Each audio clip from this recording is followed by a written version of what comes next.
안녕하세요. 사연에 빠지다의 DJ 민영입니다. 오늘 사연은요, 70대 어머님께서 보내주신 사연인데요. 버릇없는 며느리 하나 때문에 아들과도 갈등이 생기셨다고 하네요. 오늘의 사연 어떤 내용일지 지금 바로 만나보겠습니다.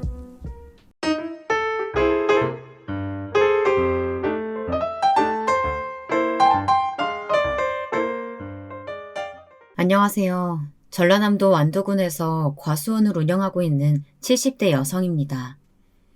올해 제 나이가 벌써 75세가 되었네요. 재작년에 재미삼아 컴퓨터를 배우고 나서 사연에 빠지다를 알게 된 이후 지금까지 열심히 다른 분들의 사연만 들었었는데요. 얼마 전 아들 내외와 이런저런 갈등으로 골머리를 앓게 된 일이 있어서 독수리 타법으로 열심히 한자 제 사연을 써내려 봅니다. 제 나이 꽃다운 22살에 동네 어르신의 주선으로 제가 살던 동네에서 가장 큰 과수원을 운영하던 집안의 큰아들과 맞선을 보게 되었습니다. 그 당시 제가 키가 168cm 정도로 여자치고 좀 큰 편이었는데요. 저와 맞선 봤던 남자가 저와 키가 비슷하거나 조금 더 큰 수준이더라고요. 키는 성에 차지 않았지만 얼굴 생김새가 남자답고 저를 대할 때 다정다감한 모습이 마음에 들었습니다. 왠지 모르게 결혼하고 나면 가정적일 것 같다는 생각이 들어서 결혼을 결심하게 되었는데요. 무엇보다 결혼을 결심했던 가장 큰 이유는 저희 집안에서 제가 첫째 딸이었는데 아래로 동생이 줄줄이 5명이나 있어서 집안이 넉넉하지 않은 상황이었거든요. 그러다 보니 부모님께서는 제가 빨리 결혼하기를 바라셨습니다. 그래서 부모님의 바람대로 집안도 풍족하고 먹고 살 걱정 없는 과수원 집안의 맏며느리가 되었습니다. 결혼을 하자마자 과수원에 매일같이 불려나가 일을 했고 집안의 모든 살림을 도맡아 했던 것 같아요. 때로는 시집살이가 힘에 버겁기도 했지만 시댁에서 쌀이니 과일이니 저희 친정집에 정기적으로 보내주시니 감사한 마음에 군말 없이 시댁에서의 모든 일을 해냈던 것 같습니다. 결혼하자마자 시부모님께서는 빨리 손주를 보고 싶어 하셨고 저는 결혼을 하고 그 다음 해에 첫째 딸아이를 바로 출산했습니다. 시댁에서는 아무래도 과수원을 운영하고 있기도 했고 아무래도 건장한 노동력을 지니고 있는 아들을 더 선호했는데요. 첫 손주로 딸이 태어나자 시어머님께서는 탐탁지 않아 하시더라고요. 나중에 우리 과수원 받아서 운영하려면 아들을 낳아야 할 텐데. 아휴, 이번에 딸을 낳아서 어떻게 하니? 이번에는 처음이라 어쩔 수 없었다 치고 둘째는 반드시 아들 낳아야 되니까 내가 알려주는 방법 잘 새겨듣도록 해. 시어머님께서는 저희 남편 이후 아들을 둘이나 더 낳았는데요. 용한 방법이 있다면서 저에게 알려주시더라고요. 머리맡에 생강, 마늘을 바구니에 한가득 담아서 두고 자면 된다. 자고로 옛 어른들 말씀에 생강, 마늘이 남자 정력에 좋은 음식이라고 했잖아. 나는 머리맡에 두고 자니까 더욱 효과가 좋더구나. 첫째가 딸인 줄 알았다라면 내가 진작에 알려줄걸. 이번에는 신경 써서 꼭 그렇게 해. 알았지? 시어머님 말씀에 반신반의하긴 했지만 둘째는 반드시 아들을 임신해야겠다는 마음 하나로 매일같이 머리맡에 생강과 마늘을 한가득 담아서 바구니에 올려놓고 잠들었는데요. 곰이 100일 동안 마늘과 쑥을 먹고 사람이 된 것처럼 저도 꼬박 100일 이상을 머리맡에 고약한 생강과 마늘 냄새를 맡으면서 수면을 취했는데요. 제 간절한 마음이 하늘에 통했는지 첫째를 낳고 6개월이 되었을 때 다시 임신을 했습니다. 첫째 딸을 낳은 지 6개월밖에 되지 않아서 몸이 아직 덜 풀린 느낌이 들었지만 아들을 빨리 낳아야겠다는 압박감에 사로잡혀서 1년도 채 지나지 않아서 임신을 하게 되었던 것 같아요. 그리고 그 다음 해 벚꽃 필 무렵 둘째를 낳았는데요. 딸이 나왔습니다. 제 눈에는 둘째가 한없이 이뻐 보였지만 시댁 식구들은 워낙 모두 기대감에 부풀어 아들을 기다려왔고 또다시 딸이 나오자 실망감을 감추지 못했습니다. 남편마저도 실망한 기색이 역력하더라고요. 여보, 100일 넘게 고약한 냄새 참아가면서 머리맡에 마누라고 생강 두고 잤었는데 효염이 전혀 없었나 보네. 어머니께서는 그 방법으로 나랑 동생들 낳았다고 하시던데 사람마다 효험이 다른 건가? 물론 딸이 2명인 건 좋긴 하지만 이번에는 떡두꺼비 같은 아들일 거라고 생각했는데 막상 딸이 나오니까 좀 그렇긴 하네. 남편은 둘째를 낳고 고생했다는 말보다는 태어난 아기가 아들이 아니라서 실망한다는 듯이 크게 한숨을 쉬며 이야기하는데 굉장히 섭섭하더라고요. 사실 그보다는 더 저를 정신적으로 힘들게 만들었던 건 시어머님의 잔소리였던 것 같은데요. 어떻게 우리 집안에서 첫째에 이어서 둘째까지 딸을 낳을 수 있는 거니? 이번에는 확실히 아들이라면서 네가 설레발칠 때부터 알아봤다. 이번에도 딸 낳았으니 어떻게 할 거야? 우리 집안 대의 이으려면 아들 낳아야 될 텐데 또 쓸데없이 딸이나 낳았으니. 에휴. 저는 시어머님의 말씀에 대꾸할 말이 없었습니다. 둘째를 임신했을 때 첫째와는 달리 입덧이 심하지 않아서 아들이 확실할 거라고 생각했었는데요. 제 입이 방종이었지. 괜히 시어머님께 아들이 확실하다고 말하는 바람에 잔소리만 더 들었던 것 같네요. 어머님 죄송해요. 저도 이번에 임신하고 첫째 때와는 느낌이 달라서 아들일 거라고 확신했었거든요. 어차피 셋째까지는 낳을 생각이니까 셋째는 반드시 아들 낳도록 할게요. 그 당시에 저는 아무래도 시댁에서 저희 친정집에 경제적으로 살림을 보태주고 있었으니 늘 위축되어 있었습니다. 시어머님의 말씀을 순종적으로 잘 따랐던 것 같네요. 그리고 그 다음에 저는 셋째를 임신했습니다. 제가 셋째를 임신하자 시어머님께서는 기쁜 마음보다는 반드시 아들을 낳게 만들어야겠다는 의지로 용한 무당을 찾아가서 점지를 받아오셨는데요. 무당 말에 의하면 제가 음의 기운이 많아서 셋째도 딸을 낳을 가능성이 높다면서 굿을 해야 한다고 하더라고요.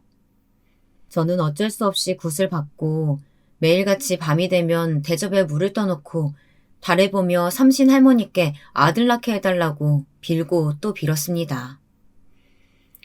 그런데 셋째를 낳고 보니 또 딸이더라고요. 그렇게 딸을 3명이나 낳고 제 평생 아들은 없을 거라고 생각했는데 그로부터 8년 뒤늦게나마 임신을 했습니다. 사실 그동안 연년생으로 딸을 3씩이나 낳고 나니까 더 이상 아기를 가져야겠다는 생각이 전혀 들지 않았었는데요. 그런데 그동안 아들을 향한 간절한 마음이 늦게나마 하늘의 진정으로 닿았는지 삼신할머니께서 아들을 보내주셨더라고요. 임신 초기에 또다시 딸을 낳을까봐 두려워서 아기를 지우는 것도 잠시 고민했었는데요. 딸들이 모두 막내 동생을 보고 싶다며 초롱초롱한 눈빛으로 제 배를 쓰다듬는데 도저히 지울 수가 없었습니다. 그렇게 별다른 기대 없이 아기를 낳았는데 아들이 나오더라고요. 시댁에서도 기대를 전혀 하지 않았는데 제가 막상 아들을 낳자 시어머님께서는 뛸 듯이 기뻐하셨습니다. 봐봐라, 내가 뭐라고 했니? 8년 전에 했던 굿이 이제서야 진가를 발휘한 것 같네. 늦게나마 우리 집안 대이을 아들 낳아줘서 고맙다. 정말 고생 많았어. 여태까지 딸을 3명이나 낳고 온갖 눈치를 보며 고된 시집살이를 했었는데요. 시어머님 입을 통해서 그동안 고생 많았다는 이야기를 들으니 눈물이 앞을 가릴 정도로 흘러내리더라고요. 시댁에서는 제가 아들을 낳자 동네 어르신들을 모두 초대해서 잔치를 열 정도로 무척이나 좋아하셨습니다. 저도 늦게 얻게 된 아들이다 보니 딸들보다는 더 애지중지 키웠던 것 같네요. 딸들은 옷도 다른 집에서 얻어다 입히고 돌려 입혔지만 아들은 항상 새 옷만 입혔습니다. 그리고 아이들 공부를 시킬 때도 차별을 했던 것 같은데요. 워낙 시댁에서 저희 딸들에게는 관심이 전혀 없고 막내 아들에게만 사랑과 애정을 듬뿍 주다 보니 시어머님께서는 아이들 공부까지도 별의별 참견을 다 하셨습니다. 딸들은 나중에 시집 가면 남의 집 사람 될 텐데 뭐하러 돈 아깝게 공부시켜주고 그러니? 그 돈으로 차라리 우리 손자가 공부 더 잘할 수 있게 선생님이라도 붙여주면 좋겠구나. 사실 시댁이 경제적으로 넉넉했고 남편과 제가 과수원에서 일하면서 수당을 따로 받고 있었기 때문에 마음만 독하게 먹었다면 힘들더라도 딸들을 모두 공부시켜줄 수 있었는데요. 그 당시에는 시어머님께서 말씀하신 것처럼 딸 셋을 굳이 가방끈 길게 공부시켜줄 필요성을 못 느꼈고 막내 아들에게만 서울에서 대학교를 나온 선생님을 따로 붙여주어 공부를 시켜주었습니다. 그래서 딸들은 모두 중학교까지만 나오고 아들만 대학까지 갈 수 있었네요. 그렇게 저는 딸 셋에 귀한 막내 아들 하나를 낳고 시댁에서 과수원을 물려받아 남편과 함께 운영하면서 열심히 살아왔습니다. 어느새 그 아이들이 커서 딸들은 모두 50대가 되었고 막내 아들은 40대가 되었네요. 자녀들 나이를 생각하면 내가 정말 나이가 많이 들었구나 하는 생각이 들더라고요. 돌이켜보면 50년 넘는 세월 동안 남편과 쉴 틈 없이 과수원에서 일만 하면서 아이들 뒷바라지 하느라 정작 우리들 삶은 되돌아보지 못했던 것 같은데요. 주변 사람들은 70대가 되어서까지 과수원 일을 하고 있는 저희 부부를 바라보며 자식들 모두 결혼시키고 손주까지 보았는데 못하러 힘든 일을 도맡아 하고 있냐고 그러더라고요. 그런데 나이는 들었지만 여전히 마음만큼은 젊은 사람들 못지않게 팔팔했고 이 나이까지 일할 수 있음에 그저 감사하게 살아왔습니다. 그런데 3년 전쯤이었을까요? 남편이 사과 수확을 앞두고 과수원을 돌아다니며 직접 사다리에 올라가다가 그만 발을 헛디디는 바람에 크게 골절상을 당했습니다. 그게 계기가 되었는지 몰라도 그 이후 계속 병원을 다니다가 점차 치매 증상도 나타나면서 결국 지금은 요양병원에 입원을 하게 되었는데요.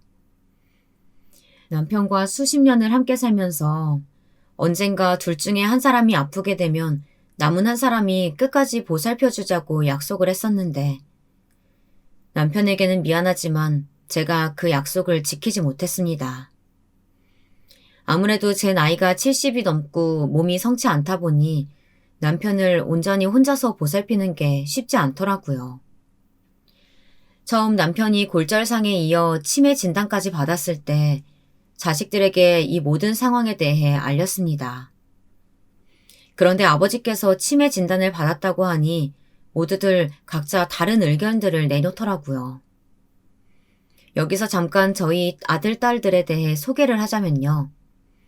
첫째 딸은 아무래도 맞이라서 그런지 어렸을 때부터 바쁜 엄마 아빠를 대신해서 동생들을 잘 돌봐주었습니다. 일찍이 철이 빨리 들어서 학교를 다니며 집안 살림을 도와주기도 하고 때로는 과수원 일까지 스스로 나서서 하며 엄마 아빠에게 큰 힘을 보태주었던 것 같네요. 원래는 첫째 딸이 가구 사업하는 사위를 따라 결혼을 하고 대구로 이사를 가서 살았었는데요.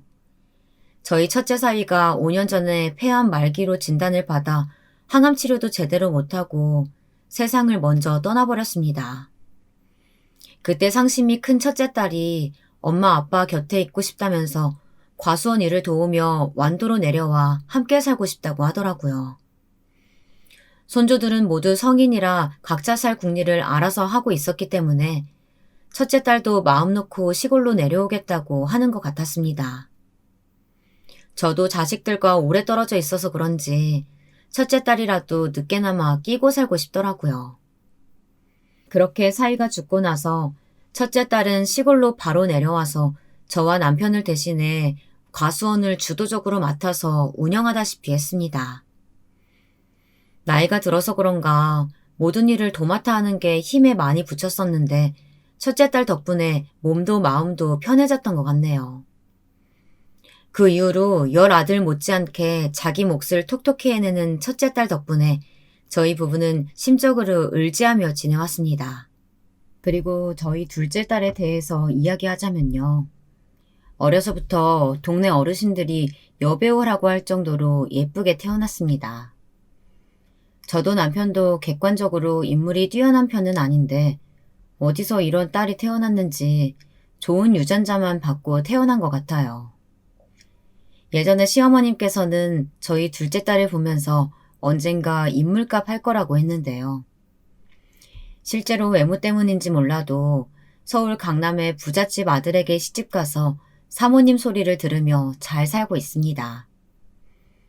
제가 예전에 시댁에 시집와서 저희 친정집에 쌀이니 과일이니 보내줬던 것처럼 둘째 딸도 결혼하고 나서 저희 집에 값비싼 한우 고기와 건강식품들을 정기적으로 보내주고 있네요. 멀리 떨어져 살다 보니 막내 아들과 더불어 자주 보지는 못하지만 매일같이 저에게 안부 전화를 해주는 다정다감한 딸이랍니다. 그리고 셋째 딸은 자식 중에 가장 아픈 손가락인 것 같아요. 태어났을 때부터 가족들에게 모두 환대를 받지 못했고 셋째 사위가 뱃일을 했는데 성격이 사나운 데다가 매일같이 술을 마셔댔답니다. 처음 셋째 사위가 저희 집에 인사를 왔을 때는 호탕하고 남자다워 보여서 결혼을 허락했었는데요. 셋째 딸이 속이 깊어서 집안일에 대해서는 잘 이야기를 하지 않았었는데 어느 날은 남편 때문에 많이 힘들었는지 저에게 전화를 걸면서 어렵게 말을 꺼내더라고요. 엄마, 아버지랑 건강하게 잘 지내시죠?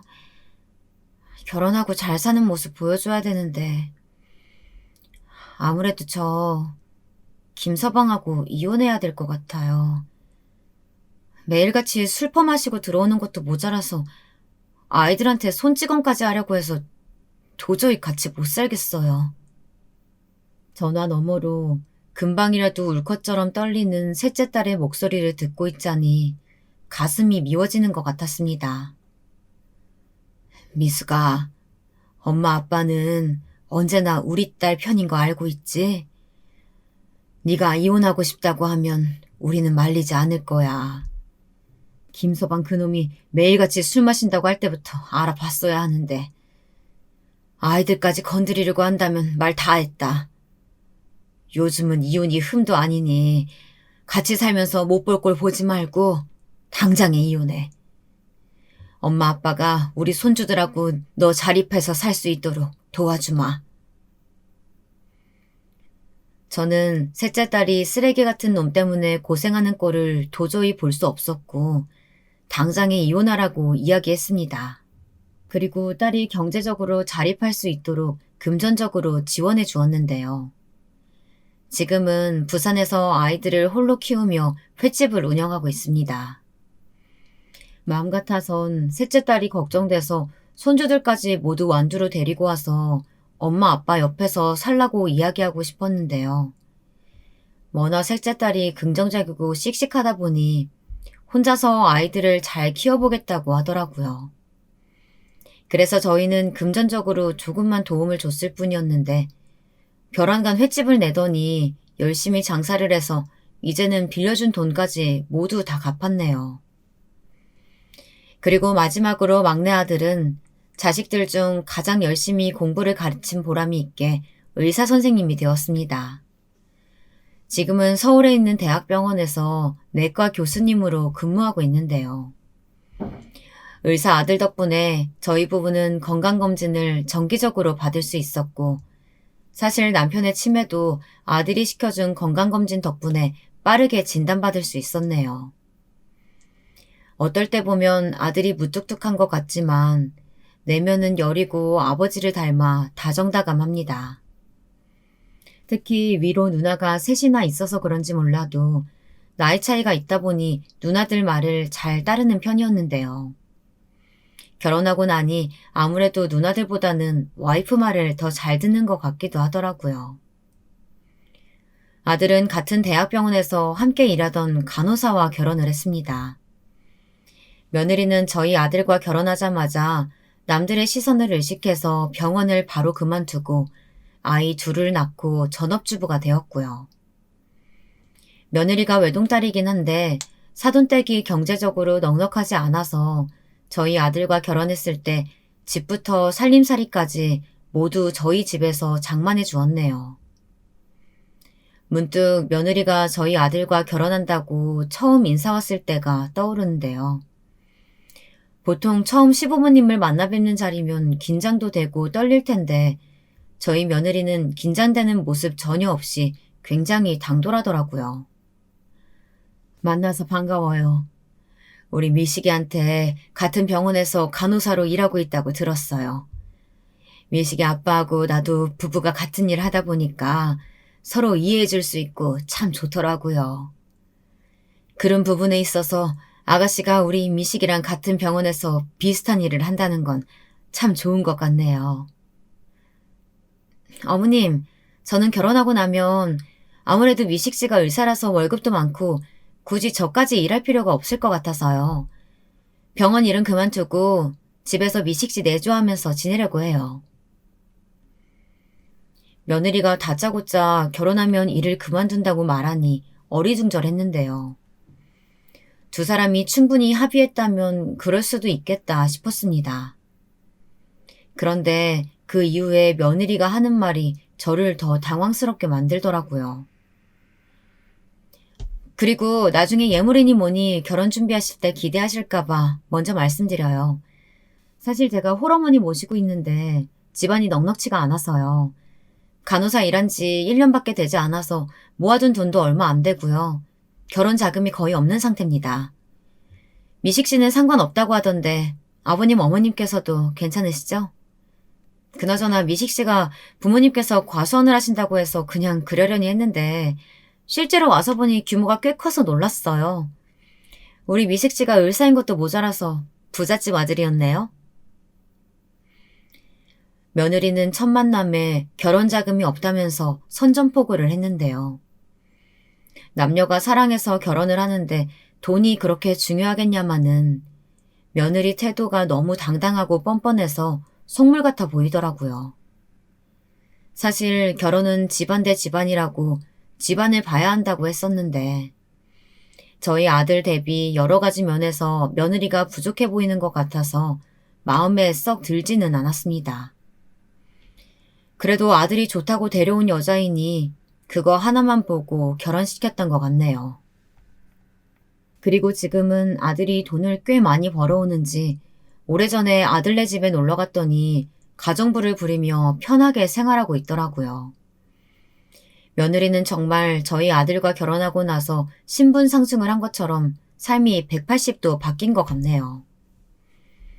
그런데 저희 며느리는 시댁에 먼저 전화 한 통 하지 않고 어쩌다 시부모님이 전화라도 하더라도 퉁명스럽게 전화를 받는 스타일이라서 한마디로 표현하면 싹수가 없는 편입니다. 요즘 젊은 며느리들 워낙 시자 들어간 음식조차 손도 안 댈 정도로 싫어한다고 해서 저도 좋은 게 좋은 거라고 저희 아들과 둘이 잘 살고 있는 모습만 바라보고 만족해하고 있네요. 그리고 무엇보다 제가 시어머님께 워낙 시집살이로 힘든 결혼 생활을 보내서 그런지 하나밖에 없는 며느리에게는 시집살이를 대물림하고 싶지 않았습니다. 아무튼 아들, 딸들에게 남편이 골절상에다가 치매까지 진단받았다고 이야기하자 첫째 딸은 저희 부부와 함께 살고 있다 보니 처음에는 본인이 직접 집에서 아버지를 돌보겠다고 하더라고요. 엄마, 제가 집에서 같이 살고 있는데 뭐가 걱정이에요. 지금은 아버지께서 치매가 심하지 않은 수준이니까 저랑 엄마랑 해서 둘이 아버지 돌보기에 충분하지 않을까 싶어요. 괜히 요양병원으로 아버지 모셨다가 낯선 사람들하고 생활하면서 아무래도 주변 환경이 불편하다 보니 치매가 더 심해지지 않을까 싶어서요. 더불어 셋째 딸도 남편을 집에서 돌보자고 이야기하더라고요. 엄마, 제가 횟집 운영하면서 아이들 돌보느라 바쁘긴 하지만 틈나는 대로 완도로 가서 아버지 돌보는 거 도와드릴게요. 서울에 거주하고 있는 언니랑 미시기보다는 부산에 살고 있는 제가 완도까지 왔다 갔다 하는 게 조금 더 나을 테니까 엄마랑 미선 언니가 아버지 돌보다가 힘에 부치면 그때마다 제가 가서 도울게요. 사실 셋째 딸이 태어났을 때 시댁과 더불어 저희 부부 모두 아들을 손꼽아 기다렸던 터라 처음에는 많은 관심과 애정을 주지 못했는데요. 아이들이 성장함에 따라 셋째 딸이 워낙 애교가 많아서 그런지 저희 남편이 딸 중에는 셋째 딸을 가장 아끼고 많이 사랑해 주었던 것 같습니다. 그러다 보니 셋째 딸이 아버지에 대한 생각의 깊이가 남다른 것 같더라고요. 반면 둘째 딸은 시아버지께서 치매에 걸려서 3개월 정도 직접 모신 경험이 있었는데요.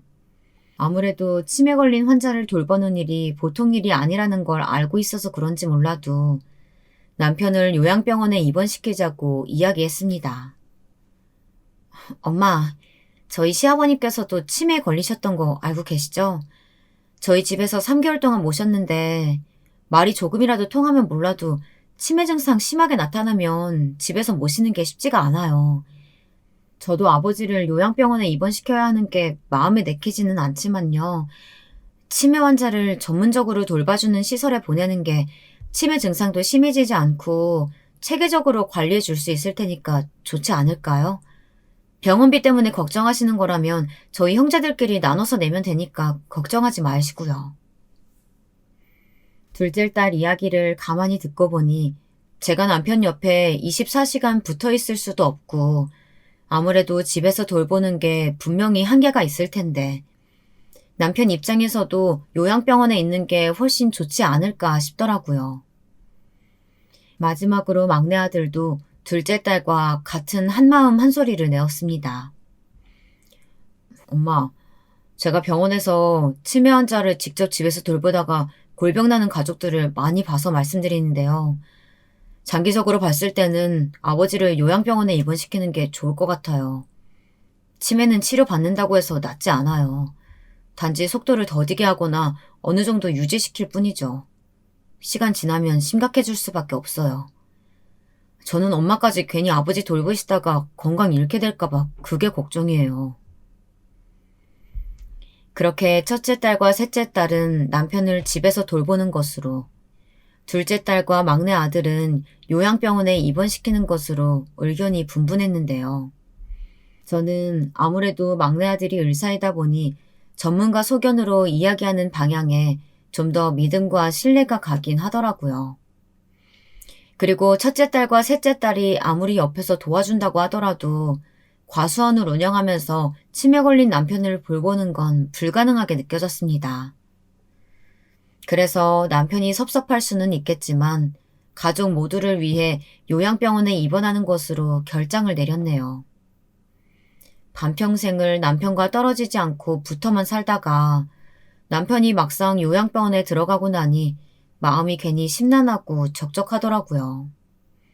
한동안 쓸쓸한 마음을 없애려고 과수원 일에 더욱 매달렸는데요.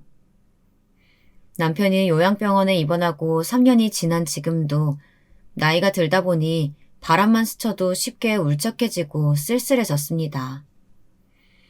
이제는 정말 남편도 옆에 없으니 과수원 일을 손에서 놓아야 할 때가 왔나 싶더라고요. 안 그래도 막내 아들이 대학병원을 나와서 개인 병원을 차리겠다고 해서 돈을 보태달라고 했었는데요. 엄마, 저 내후년쯤 개인 병원 차리려고 계획 중인데 돈 좀 보태주실 수 있어요? 대출도 받을 예정인데 아무래도 돈이 많이 들어갈 것 같아서요.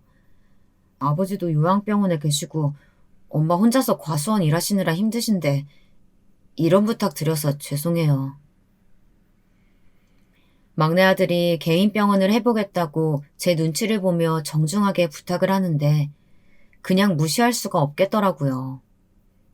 개인 병원을 차리게 되면 돈이 한두 푼 드는 게 아니라고 들었는데 과수원과 집을 몽땅 팔아서 저 혼자 살 집을 마련하고 남은 돈으로 아들이 개원하는 데 돈을 보태줄까 그런 생각도 들었습니다.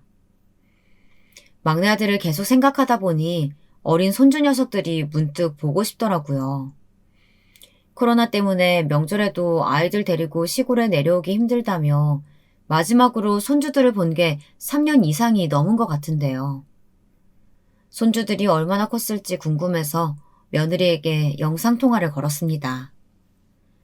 정말 오랜만에 전화를 걸었던 건데 며느리가 전화를 받지 않더라고요. 바빠서 그러려니 하고 다음 날에도 다시 영상통화를 걸었는데 받지 않았습니다. 그렇게 몇 날 며칠을 전화해도 받지 않았고 점차 화가 나기 시작했습니다. 아무리 바빠도 부재중 통화에 시어머니라고 떴을 텐데 저를 무시하는 것도 아니고 대놓고 전화를 받지 않으니 화가 치밀어 오르더라고요. 그래서 결국 아들에게 전화를 걸었습니다. 사실 아들은 병원 일로 많이 바쁠 테니 연락할 일이 생기면 아무리 급한 일이라도 대부분 문자를 보냈지 전화는 거의 걸지 않았었는데요. 제가 불현듯 전화를 거니 아들이 깜짝 놀라서 전화를 받더라고요. 엄마, 이 시간에 전화를 다 하시고 무슨 일이세요? 어디 편찮으신 건 아니죠? 아니면 아버지께 무슨 일 생겼어요? 그런 건 아니고 그냥 우리 손주들이 보고 싶어서 며칠 전부터 며느리한테 계속 영상통화 걸었는데 안 받길래 너네 집에 무슨 일 생겼나 싶어서 전화해봤다. 별일 없는 게지? 아, 애들 엄마가 얼마 전에 친구들하고 해외여행을 갔어요. 애들은 장모님께 맡기고 한국에 없어서 전화 못 받았나 봐요. 오늘 저녁에 입국한다고 했으니까 이제 전화통화 될 거예요. 생각해보니까 엄마가 코로나 때문에 애들 못 본 지도 꽤 오래되긴 했네요. 그래서 말이다. 엄마가 요즘 많이 적적해서 바람 쐴 겸 과수원은 딸한테 잠시 맡기고 너네 집에 가서 우리 이쁜 강아지들 보려고 하는데 괜찮겠니? 다음 주 평일에 한번 올라갈게. 그래요. 엄마, 저는 엄마 오시면 좋죠. 오랜만에 집밥 좀 해주세요. 제가 애들 엄마한테 미리 말해놓을 테니까 며칠간 우리 집에 머무르시면서 애들도 실컷 보시고 푹 쉬다가 내려가세요. 처음부터 아들한테 전화할 걸. 괜히 며느리한테 여러 번 전화만 걸었다가 안 받아서 기분만 상했네요.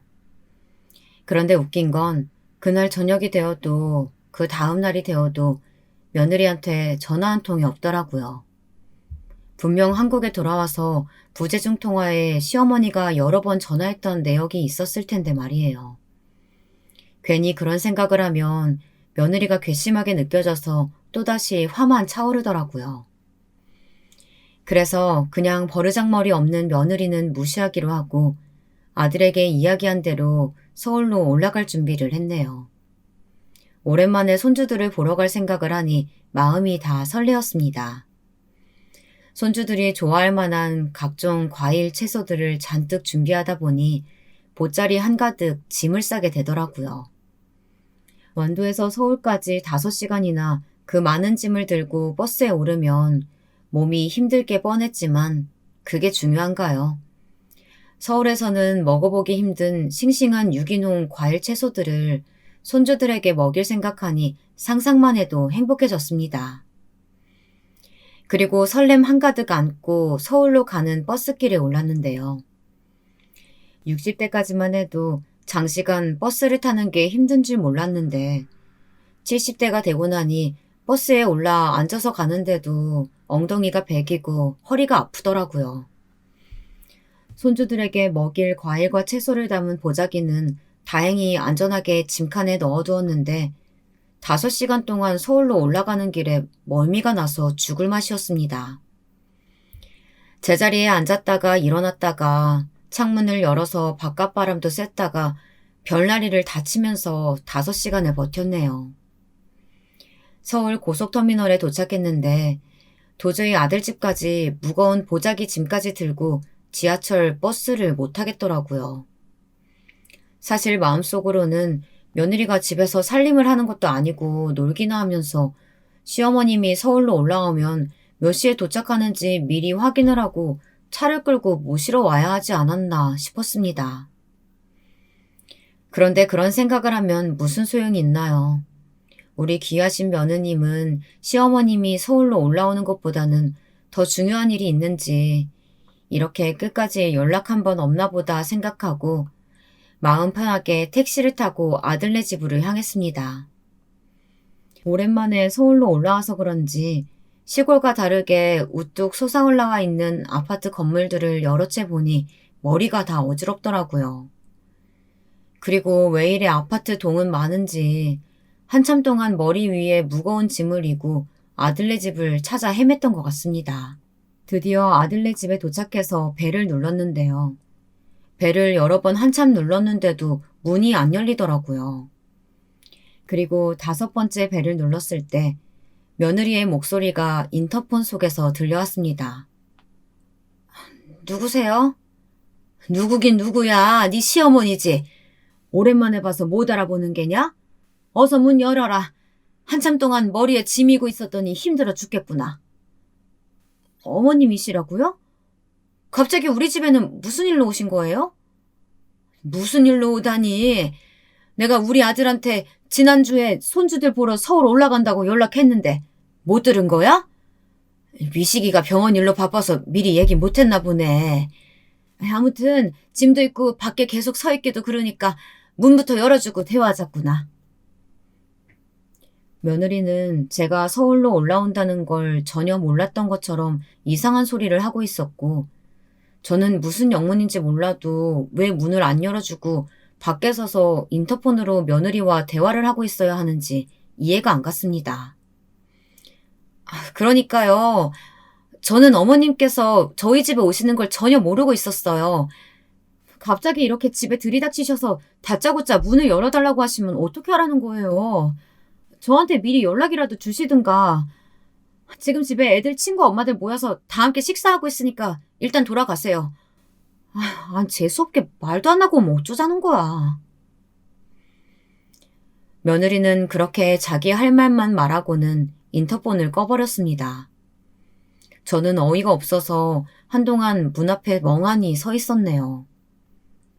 제가 모르는 사람도 아니고 엄연히 시어머니인데 완도에서 서울까지 5시간 동안 버스를 타고 짐 한가득 싸서 온 사람한테 이렇게 문전박대를 할 수 있을까요? 저는 선을 넘은 며느리의 행동에 분노가 차올랐습니다. 마음 같아선 아들에게 전화해서 며느리가 한 일에 대해 고자질하며 이야기하고 싶었는데 병원 일 때문에 바쁠 텐데 괜히 신경 쓰게 하고 싶지 않더라고요. 그래서 서울 살고 있는 둘째 딸에게 전화를 걸었습니다. 엄마인데 지금 미식이네 집 앞이거든? 그런데 지금 집에 들어가기 힘든 상황이라 엄마가 대신 너네 집에 좀 가도 되겠니? 엄마, 갑자기 서울에는 어쩐 일이세요? 서울에 올라온다고 왜 미리 연락 안 했어요? 미리 알았으면 터미널로 모시러 갔을 텐데. 지금 저희 집에 아무도 없으니까 택시 타고 이쪽으로 오세요. 제가 미리 나가 있을게요. 저는 또다시 무거운 짐을 들고 둘째 딸네 집으로 향했습니다. 택시를 타고 가는 길에 곱씹을수록 며느리의 마지막 말이 떠오르더라고요. 재수없게 말도 안 하고 오면 어쩌자는 거야. 제가 우리 아들네 집에 가는데 며느리한테 허락을 따로 받아야 하는 건가요? 그리고 몇 날 며칠 동안 전화를 해도 뻔지르르하게 친구들하고 해외여행 간다고 연락 한 동 안 받았다가 아들한테 미리 연락하고 서울로 올라왔더니 일부러 모르는 척을 하는 건지 이렇게 문전박대를 하니 이참에 며느리를 제대로 잡아야겠다는 생각이 들었습니다. 달리는 택시 안에서 75살 내 나이 걸고 초전박살을 내리라 다짐을 했죠. 둘째 딸네 집에 도착해서 이 모든 상황들을 다 털어놓았는데요. 저보다 딸이 더 흥분을 하며 화를 내더라고요. 엄마, 왜 이렇게 미친 거 아니야? 어떻게 시어머니가 멀리서 찾아왔는데 문도 안 열어주고 그따위 행동을 할 수가 있어? 옳게 싹수 없는 건 진작에 알아봤는데 시어머니 문전박대할 정도로 예의라고는 눈꼽만큼도 없는 사람인진 몰랐네. 엄마, 당장에 나랑 같이 올케한테 찾아가요. 내가 가만 두나 봐라. 저도 화가 머리끝까지 나긴 했지만 하루 종일 짐을 들고 오랫동안 밖에서 돌아다녔더니 너무 힘이 버겁더라고요. 엄마도 당장에 찾아가서 작살내고 싶은데 아휴, 지금은 너무 힘들어서 도저히 못 움직이겠다. 엄마 방에 들어가서 잠깐 쉴 테니까 저녁에 미식이가 병원 퇴근하고 돌아올 때쯤에 같이 가자꾸나. 무거운 짐을 오래 들고 다녀서 그런지 다리가 후들거렸고 딸의 부축을 받으며 침대에 간신히 누웠습니다. 그리고 잠시 누워서 쉴 생각이었는데 저도 모르게 깊이 잠이 들었는지 눈을 떠보니 벌써 밖이 깜깜해져 있더라고요. 그리고 거실 밖에는 둘째 딸과 함께 막내 아들의 목소리가 들렸습니다. 야, 이미씨, 네가 대학병원 의사면 대수야? 얼마나 잘났다고 감히 엄마가 시골에서 서울까지 힘들게 올라오셨는데 네 와이프가 문전박대하게 만들 수가 있어. 엄마가 얼마나 힘드셨으면 우리 집에 오시자마자 3시간 넘게 깨어나지도 않고 내리 주무시더라. 누나, 미안해. 나는 그런 일이 있었는지 전혀 몰랐어. 내가 지난주에 엄마랑 통화하고 와이프한테 이번 주에 엄마가 서울로 올라오신다고 얘기한다는 걸 깜빡했지 뭐야. 다 나 때문에 일어난 일이니까 화 풀어. 내가 잘못했어. 너 내 앞에서 와이프 감싸고 돌지 마. 아무것도 몰랐다고 해도 어떻게 시어머님이 집 앞까지 찾아왔는데 문을 안 열어줄 수가 있니? 시어머니 알기를 얼마나 우습게 알았으면 그때 왜 행동을 하냐고. 이번 일은 나도 그냥 못 넘어가니까 그렇게 알아. 내가 언니랑 미숙이한테 다 말해놓을 거야. 뭘 그런 일로 누나들한테까지 다 이야기하고 그래. 내가 와이프 잘 알아듣도록 타이를 테니까 누나만 알고 그냥 넘어가 주라. 괜히 일 복잡하게 만들지 말고. 자세한 내막은 나도 잘 모르지만 와이프도 집에 중요한 손님 와 있어서 어쩔 수 없는 상황이라서 문 못 열어줬을 거야. 그러니까 괜히 분란 일으키지 말고 우리끼리 해결하자. 저는 그 순간 아들의 말에 화가 나서 방문을 열고 나갈까 고민했었는데요. 아들 녀석 키워봤자 다 소용없다고, 엄마가 문전박대를 당하고 며느리에게 쌍욕까지 먹었는데도 지 와이프 편만 들더라고요. 우리 아들은 다른 아들과 다르게 와이프가 아니라 언제나 엄마 편일 거라고 생각했었는데 모든 게 제 착각이었나 봅니다. 얘 말하는 것 좀 봐라. 내가 너한테 와이프 감싸지 말라고 했지? 여우 같은 년한테 홀려가지고 결혼할 때부터 알아봤어야 했는데. 네 와이프가 엄마한테 한 행동 알고서도 그런 말이 나오니? 시끄럽고 너 이제 니네 집에 가. 엄마는 서울 올라오신 김에 우리 집에서 푹 쉬다 가시라고 말씀드릴 거니까. 알았어, 누나. 그럼 일단 늦었으니까 우리 집으로 우선 돌아갈게. 엄마 깨어나면 나한테 알려줘. 내가 엄마한테는 따로 연락드릴게. 막내 아들은 둘째 누나 기에 눌려서 집으로 돌아갔고 저는 아들이 나간 뒤 한참 후에야 거실 밖으로 나갔습니다. 둘째 딸은 이미 첫째 딸과 셋째 딸에게 연락을 돌리고 있더라고요. 둘째 딸은 거실에 나온 저를 보며 이야기했습니다. 엄마, 내가 언니랑 미숙이한테 올케가 오늘 엄마한테 한 행동에 대해서 다 말했어요. 내일 아침 고속버스 타고 당장에 서울로 올라온다고 하네. 그러니까 오늘은 일단 우리 집에서 푹 쉬시고 내일 같이 미식이네 집에 쳐들어갑시다.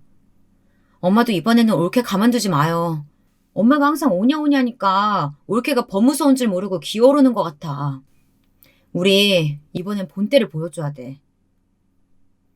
곰곰이 생각해보면 제가 그동안 며느리를 저처럼 시집살이 안 시킨다고 편하게 대해준다고 했던 게 화가 돼서 이런 사태를 만든 것 같기도 하더라고요. 그래서 이번만큼은 둘째 딸이 말한 대로 본때를 보여주자는 마음이 들었습니다.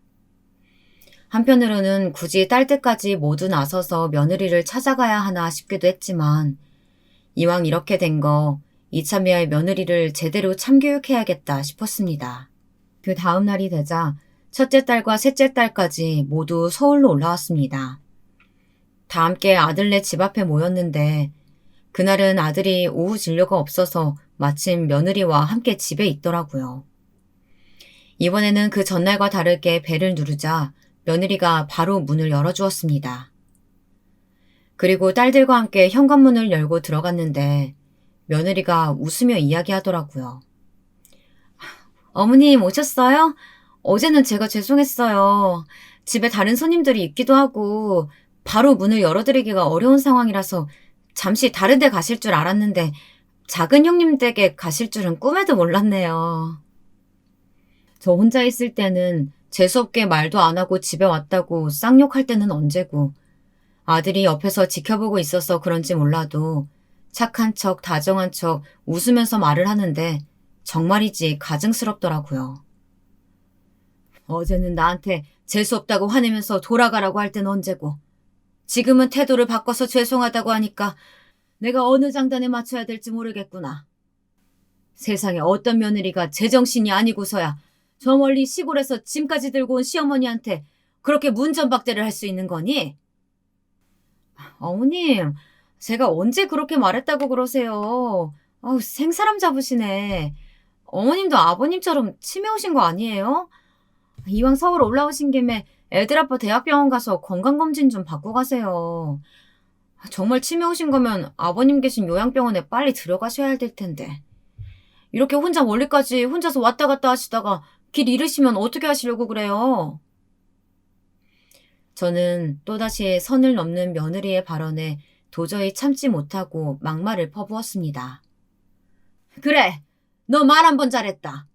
가만 보니까 내가 치매 걸려서 빨리 요양병원에 가기를 바라는 사람처럼 말하는구나. 내가 그동안 너 이뻐서 아무 말 안 하고 가만히 있었던 걸로 착각하는 모양인데 우리 아들이 중간에서 힘들어할까봐 그냥 네 하는 짓거리 지켜보고 있었던 거다. 그런데 어디 감히 시어머니 무서운 줄 모르고 나대고 있어. 제가 소리를 지르자 제 딴엔 기분이 나빴는지 며느리 표정이 일그러지더니 저를 째려보며 대꾸했습니다. 노인네가 진짜 노망났나. 시골에서 조용히 살고 있을 것이지 여기가 어디라고 찾아와요. 딸이 셋이나 있으면 딸들한테나 빌부터 살아요. 아들네 집에 와서 며느리한테 이러지 말고 이 노인네야. 저는 며느리의 한술 더 뜬 막말에 머리가 어지러웠습니다. 아무리 개차반이라고 해도 시어머니한테 이렇게까지 막말을 퍼붓는 며느리가 다 있을까요? 그런데 그때 셋째 딸이 더 이상 가만히 못 있겠다 싶었는지 부엌으로 달려가서 컵 한가득 물을 받아오더니 며느리 얼굴에 뿌리면서 말하더라고요. 그동안 올케라고 대우해줬더니 눈에 보이는 게 없는 모양이지? 당장 우리 엄마한테 사과하지 못해? 이미지, 너도 네 와이프 하는 꼴 좀 봐. 시댁을 얼마나 우습게 봤으면 시어머님한테 노인네라고 할 수가 있니? 그런데 그때 아들 녀석이 자기 와이프라고 며느리를 또다시 감싸돌며 말하더라고요. 누나 그만해. 왜 다들 우리 집에 쳐들어와서 이 난리야. 하도 큰 소리 내서 옆집에까지 다 들리겠어요. 나 대학병원 교수인 거 이 아파트 사람들 다 알고 있는데 내 얼굴에 먹칠하는 것도 아니고 다들 무슨 말하는지 알았으니까 어서 돌아가세요. 그리고 엄마한테도 너무 죄송하지만 오늘 이야기해봤자 서로 감정말 상할 테니까 누나들하고 같이 돌아가 주세요. 저는 아들의 말을 듣고 충격에 휩싸였습니다. 엄마 집밥을 먹고 싶다고 해서 손주들 것과 같이 바리바리 반찬을 싸들고 완도에서 서울까지 힘들게 올라왔건만 누나들하고 같이 저한테 돌아가라고 하니 어이가 없었네요. 아들 하나 의사 만들겠다고 누나들은 중학교까지만 공부시켜주고 모든 돈을 투자해서 공부시켜놨더니 대학병원 교수라고 콧대만 높아져서 엄마는 안중에도 없더라고요. 저는 며느리가 저한테 막말을 한 것보다도 아들이 저를 하대하는 것 같아서 기분이 더 나빴고 믿었던 아들에게 배신을 당한 것 같았습니다. 저뿐만 아니라 딸 셋 모두 막내 아들이 하는 말을 듣고 화가 치밀어 오른 것 같더라고요. 그리고 그때 첫째 딸이 막내 아들에게 다가가 뺨을 치켜올리며 한마디 했습니다. 네가 대학병원 교수 되더니 배때기가 불렀구나. 대학병원 교수고 의사면 가족들 무시해도 되는 거니? 너까지 거 밖에서는 얼마나 대단한 사람인지 모르겠지만 가족들 도움 없었다면 네가 그 자리까지 올라갈 수 있었을 거라고 생각해? 아들은 첫째 딸에게 한 대 맞고 한 소리 들으니 그제야 잘못한 걸 깨달았는지 고개를 숙이고 아무 말도 못하더라고요. 그런데 그때 며느리가 가만히 있으면 중간이라도 갈 텐데 첫째 딸 뺨을 다시 치켜 올리며 이야기했습니다. 저도 그동안 형님이라고 깍듯하게 돼 있는데 안 되겠네요. 말씀하신 것처럼 우리 남편 밖에서는 정말 대단하고 존경받는 사람이에요. 그런데 이런 쓰레기 같은 집안에서 태어나서 친누나한테 뺨이나 맞으면서 개차반 취급이나 받고 있으니 정말 안타깝네요. 다들 그만하시고 얼른 우리 집에서 나가세요. 저는 며느리의 행태를 더 이상 두고 볼 수 없었고 무언가 결단을 내려야만 했습니다. 그리고 집안의 어른으로서 이 상황을 정리해야겠다 생각이 들더라고요. 오늘 이렇게 다 같이 모인 김에 이야기해야겠구나. 이제 엄마는 올해까지만 과수원 운영하고 그만두려고 한다. 과수원 180평, 집 42평 다 팔아서 엄마 살 집만 조그맣게 구하고 편하게 쉬려고 해. 너희 아빠랑 내가 언제까지 살지는 모르겠지만 살아생전 재산을 미리 너네 앞으로 분할해 놓을 테니까 그렇게 알고. 갑자기 과수원 운영을 그만두고 재산 분할을 한다고 하니까 모두들 놀란 눈치더라고요. 그리고 저는 연이어 이야기했습니다. 엄마 아빠 죽고 나면 모든 재산을 미식이 제외한 딸 셋한테 똑같이 분할할 예정이다. 다들 엄마 결정에 토달지 말고 앞으로 미식이 내외는 엄마 죽을 때까지 안 볼 거니까 이 자리에서 마지막 인사하자꾸나. 엄마는 그동안 너네한테 부모로서 할 도리는 넘치게 다 한 것 같다. 앞으로 잘 먹고 잘 살아라. 아들과 며느리는 저한테 개원한다고 돈 좀 보태달라고 했던 게 뒤늦게 생각났는지 그제야 아차 싶어서 태도를 바꾸더라고요. 며느리가 먼저 저한테 다급하게 이야기했습니다. 어머님, 그게 무슨 말씀이세요? 그 많은 재산 중에 우리 애들 아빠 재산은 하나도 없다뇨. 그리고 어머님께서 저희 애들 아빠 개원할 수 있도록 분명히 돈 보태주신다고 하셨잖아요. 내가 그랬었니? 네 말대로 내가 치매에 걸렸는지 돈 보태준다고 했던 기억 전혀 안 나는구나. 그리고 내 돈을 내 맘대로 하겠다는데 네가 무슨 상관이니? 아까 쓰레기 같은 집안이라고 비하하지 않았어? 네가 뭐가 아쉬워서 쓰레기 같은 집안 돈을 받으려고 하는지 도통 모르겠구나. 어머님, 아까는 제가 말이 너무 심했던 것 같아요. 죄송합니다. 제가 철이 없어서 드린 말씀이니까 노여워 마시고 재산 분할에 대해서는 다시 정정해 주세요. 제가 잘못했지 애들 아빠가 잘못한 건 하나도 없잖아요. 며느리는 본인이 했던 말을 애써 수습하려고 노력했는데요.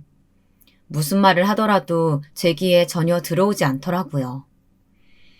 며느리는 모든 게 본인 잘못이라고 했지만 그런 며느리를 감싸고 돈 아들한테도 정남이가 이미 떨어졌기 때문에 저는 제 결정을 번복하고 싶지 않았습니다. 미식이, 너 잘 들어라. 그동안 우리 집안에서 네가 유일한 아들이라고 누나들하고 차별하면서 분에 넘치게 잘해줬던 거 인정하지? 어려서부터 너한테는 새 옷 사주고 누나들은 남들한테 물려받은 헌옷만 입혔다. 그뿐이면 누나들이 억울하지도 않지. 누나들도 계속 공부하고 싶은 거 너 때문에 꾹 참고 중학교까지만 다니고 너 하나 제대로 된 대학 보내겠다고 일찍이 집안일 도우면서 너 의대 보내준 거 모르지 않겠지? 아들은 제 말을 들으면서 숙연해졌고 그제야 잘못을 깨달았는지 눈물을 흘리기 시작했습니다. 이제 와서 네가 엄마도 못 알아보고 누나들까지 무시하면서 집에서 나가라고 하니 배운 놈이 더 한다고 엄마는 너한테 크게 실망했다. 이제는 네가 아니라 누나들한테 늦게라도 공평하게 잘해주려고 하는 거니까 너한테 재산 일푼 안 준다고 해서 아쉬워하거나 섭섭해하지 말아라. 그때 다시 며느리가 재산이 그리도 탐났는지 무릎까지 꿇으며 가짜 눈물을 흘리기 시작했습니다. 어머니, 제가 정말 잘못했어요. 애들 아빠도 반성하고 있으니까 한 번만 봐주세요. 앞으로 버릇없이 행동하지 않을게요. 며느리와 아들이 진작에 잘못했다고 반성하고 용서를 구했으면 모를까. 이사달까지 만들어 놓고 돈이 아쉬워서 눈물을 흘리니 더 이상 할 말이 없더라고요. 나는 이제 내 할 말 다 한 것 같구나. 이제 다 같이 돌아갈 테니까 정말 너네 식구들끼리 잘 먹고 잘 살아라. 며느리는 울며 불며 제 다리를 붙잡고 잘못했다고 빌기 시작했고, 아들은 그런 며느리를 말리며 이제 그만하라고 소리쳤습니다. 엄마, 죄송해요. 제가 그동안 가족들한테 고마운 마음도 잊어버리고 저 잘난 맛에 살았던 것 같아요. 엄마 말씀대로 재산에 욕심 안 부릴 테니까 모든 재산은 누나들한테 공평하게 나눠주세요. 그리고 누나들, 이 사람 뭐까지 내가 사과할게. 오랜만에 우리 집에 왔는데 못 볼 꼴 보여서 미안해. 아들이 재산을 포기해야겠다고 말하자 며느리는 옆에서 울고불고 더 난리가 났습니다. 그리고 저는 딸들과 함께 아들네 집에서 더 이상 다른 말을 하지 않고 그냥 나와버렸네요.